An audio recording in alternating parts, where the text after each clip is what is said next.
There are some more seats if you're still looking for a chair. We have just the right amount of people. Welcome to our Maundy Thursday service. As we have gathered, we're so excited to welcome those from St. Paul's and from Mayflower, from 6th and Wash Park and the Kirk. As we worship together, we have talked many times about, as we've been worshiping together throughout the seasons of Lent for many years, why we do that, and part of that is to build community between one another. And so what better way to build community than at tables? So I hope you've had a chance to introduce yourself. Actually, if you haven't, I invite you to take a moment and just introduce yourself around your table. If you'd do that for a moment. And Salem. I didn't say Salem. Thank you.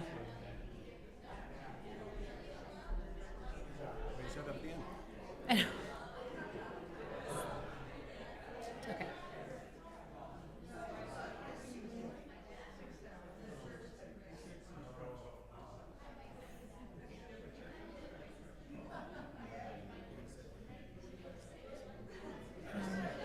Sure. There's that one right there too.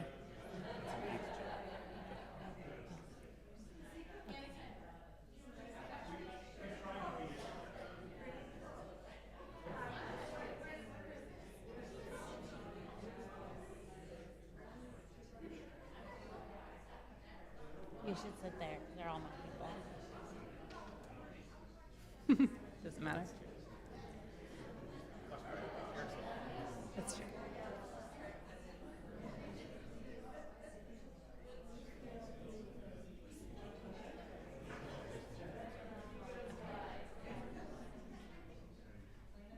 All right. Now, does everyone have each other's names if we do a test? Just kidding. We welcome also those who are worshiping with us online. As we gather together, I invite those of you who are worshiping online to grab some bread and juice or wine and a bowl of water for our rituals we'll be participating in a few moments. Tonight is a service of Tenebrae. Tenebrae meaning a service of shadows. It's based on a 12th century service where we will hear stories from Jesus' final days, and with each story that we hear, we will extinguish one candle. We have 7 candles up here. You have 7 candles at your table. And so after we hear a scripture, beginning with Father Michael's scripture in a few moments after communion, we will extinguish one candle up here and invite you to extinguish one candle collectively at your table. Your community tonight is, of course, the wider community and all who are invited to the table, but specifically those who you are gathered at table with. As we move through this Tenebrae service, there will be, and we hear these stories, there will be stories of betrayal and stories of pain, injustice, and violence, all are apparent in these texts as the shadows grow. And yet accompanying them always is the promise of a light that shines in the darkness and will not be overcome. And so on this night, we begin where the scripture does. We begin at tables, a place of community, a place of compassion, and a place of companions.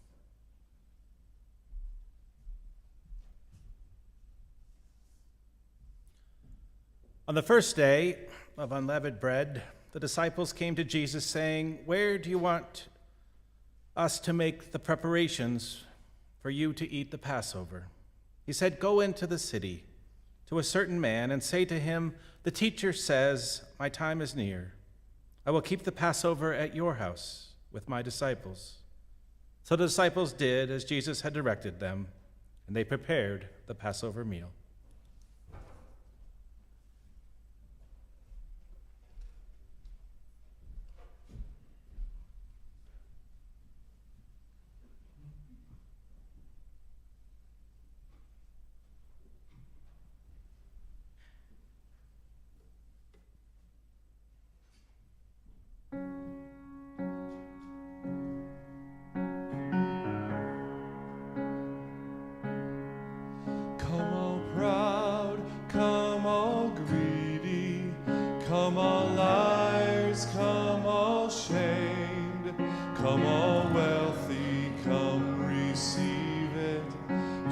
Table, come to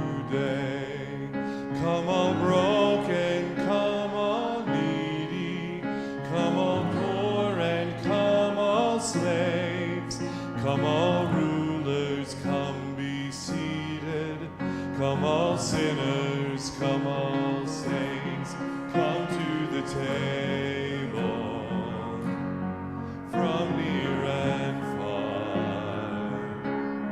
Come from the shadows, come out of the dark. There's room at the table, we've saved you a seat. Come to the banquet, come join in the feast. Every race, every nation, come all rebels, come all gay. From the fringes come to Jesus, to the table full of grace. To the table come and say, come to the table, come eat and drink. There's joy in the circle, come dine with the King. Recline at the table, come let down your guard. You're never a stranger, just come as you are. Come behold, come be loved, come accepted, come now come behold, come be loved, come accepted, come now come behold, come be loved, come accepted, come now prepared is the table, be ready to feast. The party's waiting, there's morsel to feed. The harvest is ready, go fill every seed. Go live out the mission as a kingdom of priests. Go live out the mission as a kingdom of priests.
Come now, come.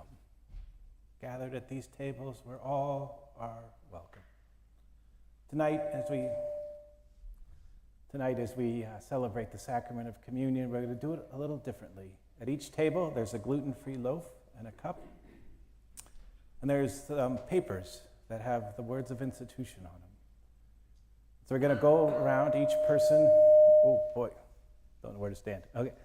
Each person will read a line of the scripture to go around the table, and then we invite you to take the bread and the cup and to hold it as the person next to you takes a piece of bread and dips it into the cup.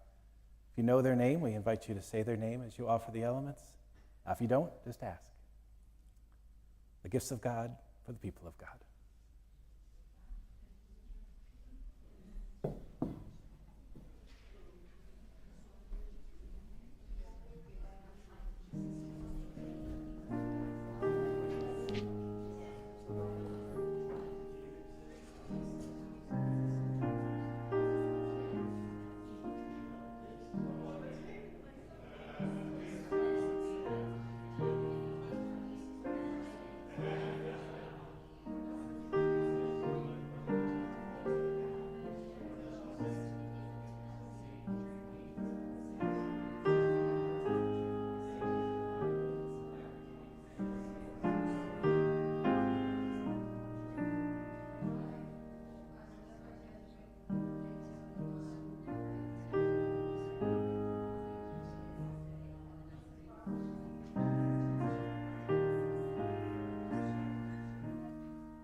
As we have been nourished at our tables, so now we enter into the shadows that do not overcome, but indeed accompany us.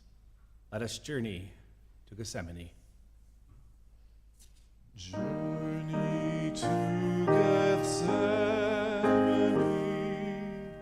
go and feel the tempter's power. Your Redeemer's conflict see, watch the anguish of this hour. Do not hide or turn away. Learn from Jesus how to pray.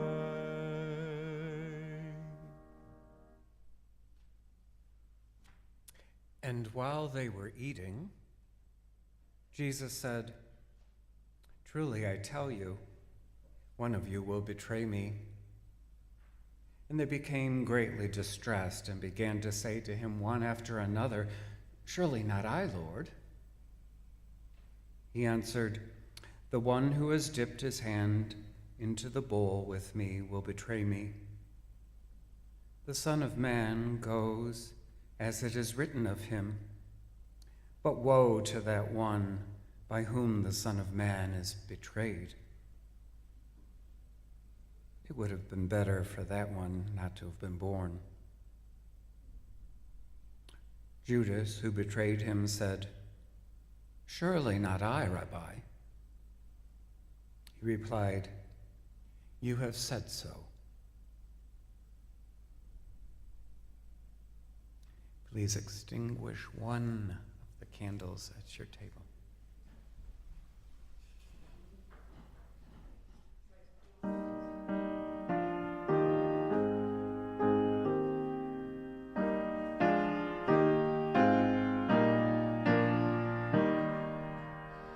Journey to Gethsemane, go and feel the tempter's power. Your Redeemer's conflict see, watch the anguish of this hour. Do not hide or turn away, learn from Jesus how to pray.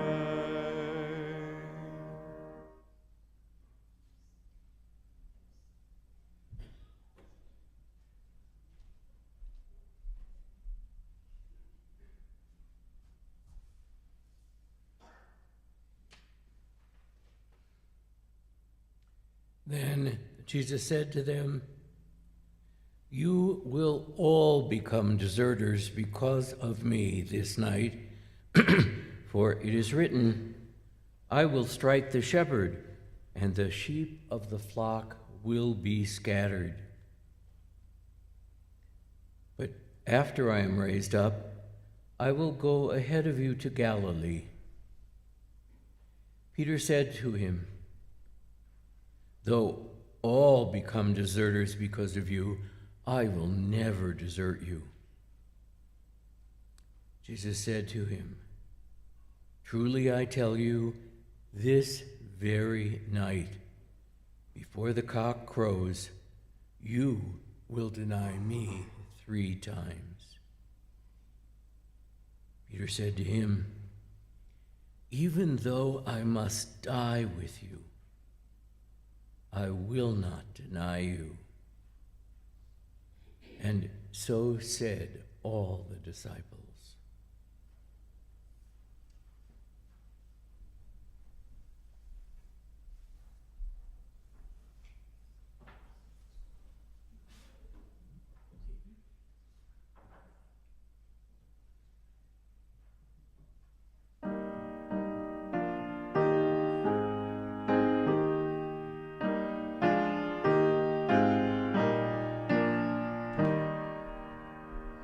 Journey to Gethsemane,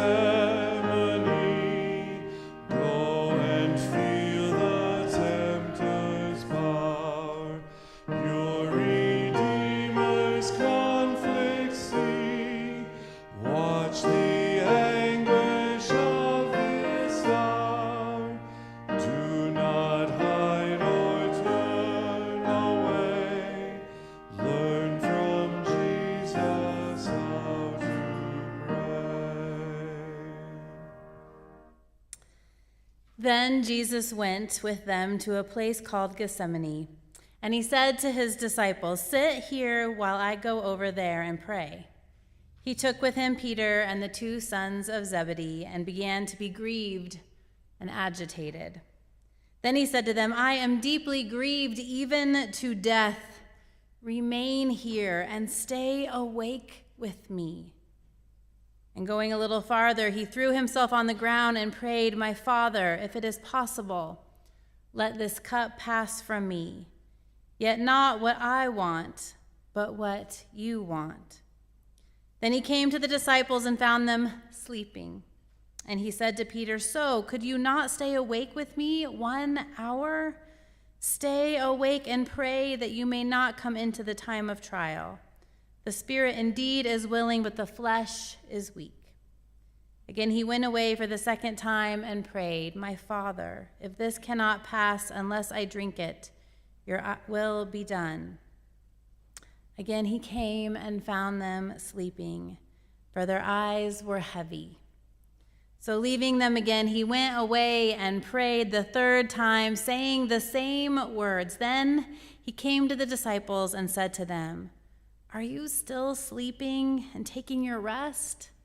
See, the hour is at hand, and the Son of Man is betrayed into the hands of sinners. Get up, let us be going. See, my betrayer is at hand." I can sleep anywhere. You put me in a dark room after 7 p.m., even if it's a play or concert or musical that I've been waiting over a year to see, doesn't matter. My eyes grow heavy and I find myself waking back up when everyone's clapping because something amazing has just happened. I say in a dark place, but I have also fallen asleep at a circus in the full light of day with all of the stimulation that a circus has to offer. I know for that, I don't know exactly what that is, but I know for some it is even worse, trying to stay awake when the situations are difficult. It has become a tool of one of my close friends. When she feels overwhelmed by the world, when there is a difficult situation or a conversation she has to have, when she has to make a difficult decision, she wastes no time. She goes right to where that conflict is and she finds a bed and takes a nap. It is not only metaphorically, but literally an escape to fall asleep. It is a way to close our eyes to whatever is before us that we don't want to physically or emotionally hold, or we cannot physically or emotionally hold. That's the reason, after all, that in this moment our society is talking a lot about the metaphor of wokeness. In this moment in history, we are being called to approach the pain of the world with our eyes and our minds and our hearts open to stories and realities that feel very much overwhelming. Debbie Irving called her book about white privilege "Waking Up White," which calls not only those with European origins, but all of us to be attentive to embedded white supremacy in our country and history. We are all called to push through what feels exhausting and overwhelming, what feels like too much, to find our way not around it, but through it. Jesus is our example here. He is holding the greatest burden, and he approaches the cross awake and aware, while the disciples cannot keep their eyes open. But this struggle that we have to stay awake is not necessarily a character flaw, but it is one way that Jesus calls us to push, to be challenged, to grow. And so we want to invite you all at your tables to be vulnerable enough to discuss these questions that hold our humanness alongside our call toward radical love and solidarity and justice. And so the questions that we're going to invite you to discuss for a few moments at your table is, how do we stay awake? How do we stay awake? But also, how do we stay awake? And whether it's in the same answer or a different one, or it just brings up more questions for you, how do we honor the rest that we need? Those questions are on your papers if you forget them, but I invite you to take a few minutes and discuss those questions at your table.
invite you to extinguish your third candle as we continue with our service.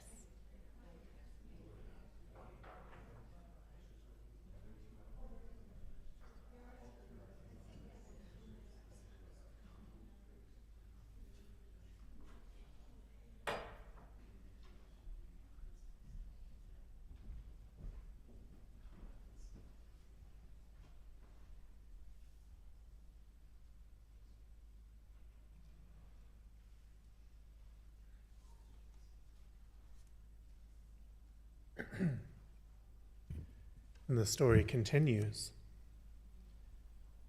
While he was still speaking, Judas, one of the 12, arrived. With him was a large crowd with swords and clubs from the chief priests and the elders of the people. Now the betrayer had given them a sign saying, "The one I will kiss is the man, arrest him." At once he came up to Jesus and said, "Greetings, Rabbi," and kissed him. Jesus said to him, "Friend, do what you are here to do." Then they came and laid hands on Jesus and arrested him. Suddenly one of those with Jesus put his hands on his sword, drew it, and struck the slave of the high priest, cutting his ear off. Then Jesus said to him, "Put your sword back into its place, for all who take the sword will perish by the sword."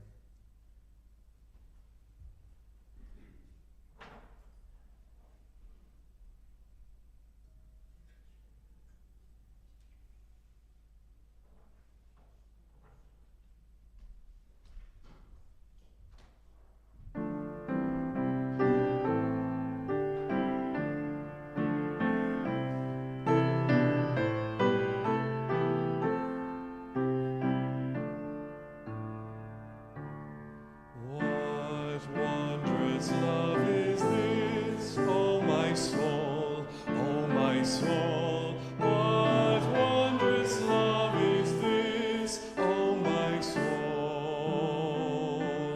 What wondrous love is this, that Christ should come in bliss to bear the heavy cross for my soul, to bear the heavy cross for my soul.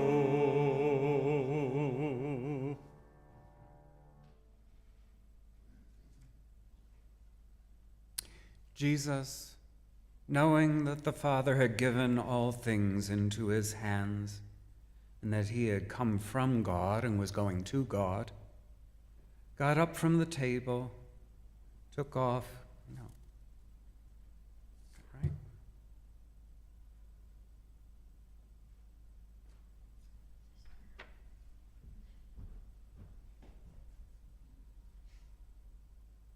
No, it is.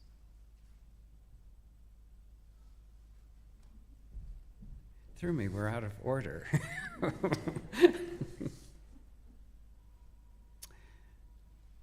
So knowing that he had come from God and was going to God, got up from the table, took off his outer robe, and tied a towel around himself. Then he poured water into a basin and began to wash the disciples' feet and to wipe them with the towel that was tied around him. He came to Simon Peter, who said to him, "Lord, are you going to wash my feet?" Jesus answered, "You do not know now what I am doing, but later you will understand." Peter said to him, "You will never wash my feet." Jesus answered, "Unless I wash you, you have no share with me."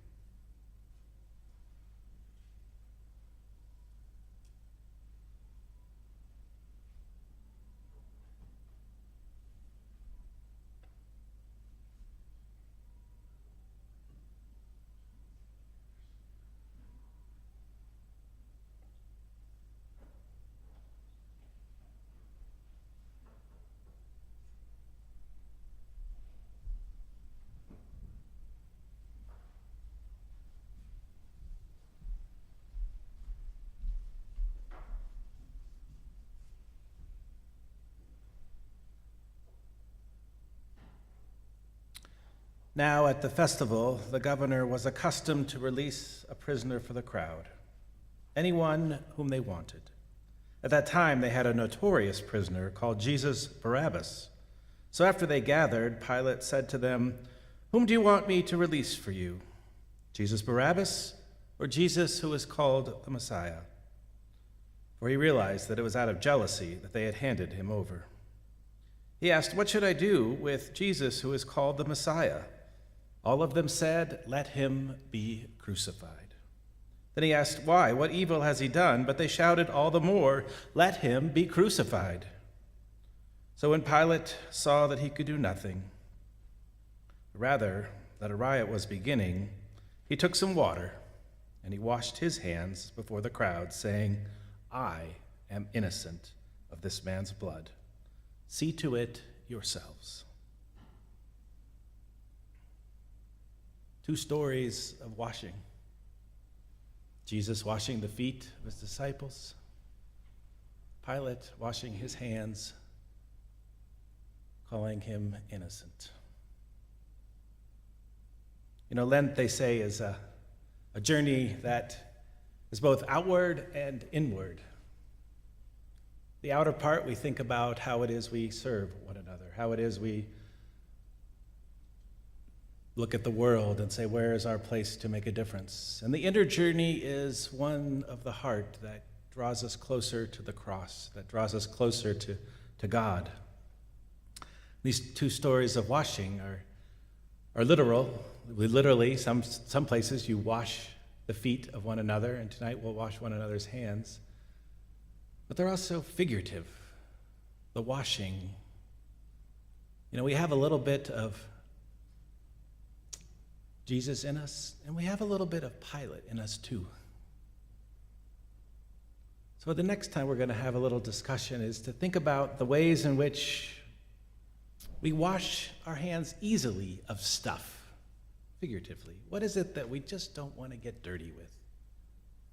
The other question is, where are some places in the world right now that we feel called or that we are actually doing that is figuratively washing the feet, the hands of those around us in our community?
I invite us to to wind down our conversations, but now just as kind of a period for this piece, just to go around the table and wash one another's hands. You can, one person to your, how about wash the person's hands to your left, and just use a little bit of water in the basin and the towel, and you always have the freedom to pass if this is too uncomfortable.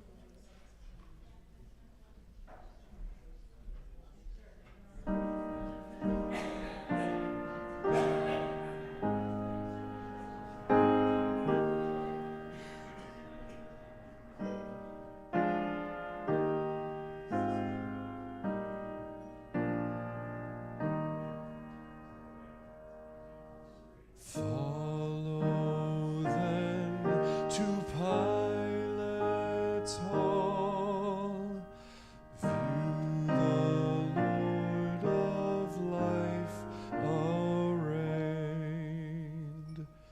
crowned with thorns and mocked by all, faithfully this pain sustain, greater still than shame or loss, Jesus now must face the cross.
Then the soldiers of the governor took Jesus into the governor's headquarters, and they gathered the whole cohort around him.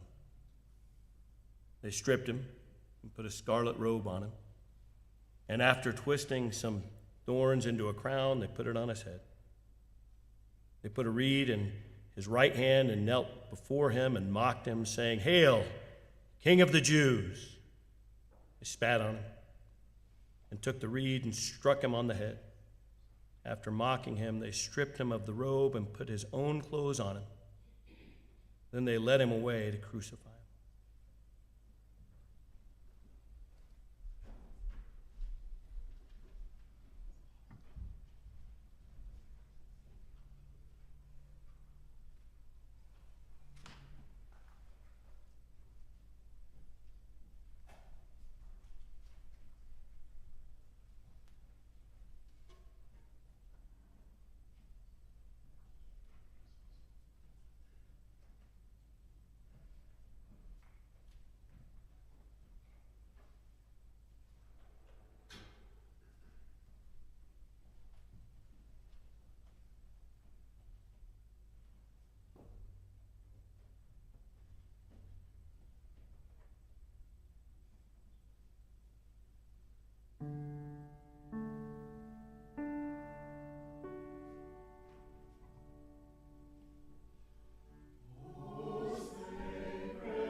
And when they came to a place called Golgotha, which means place of a skull, they offered him wine to drink mixed with gall, but when he tasted it, he would not drink it.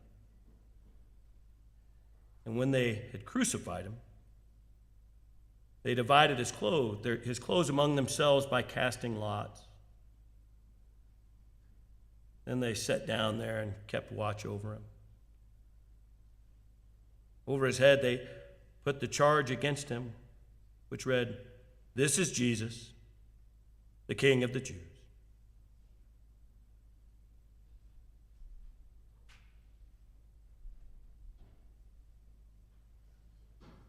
Learn from Jesus how to pray.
And we remember from Mark 8:31, then he began to teach them that the Son of Man must undergo great suffering and be rejected by the elders, the chief priests, and the scribes, and be killed, and after 3 days rise again.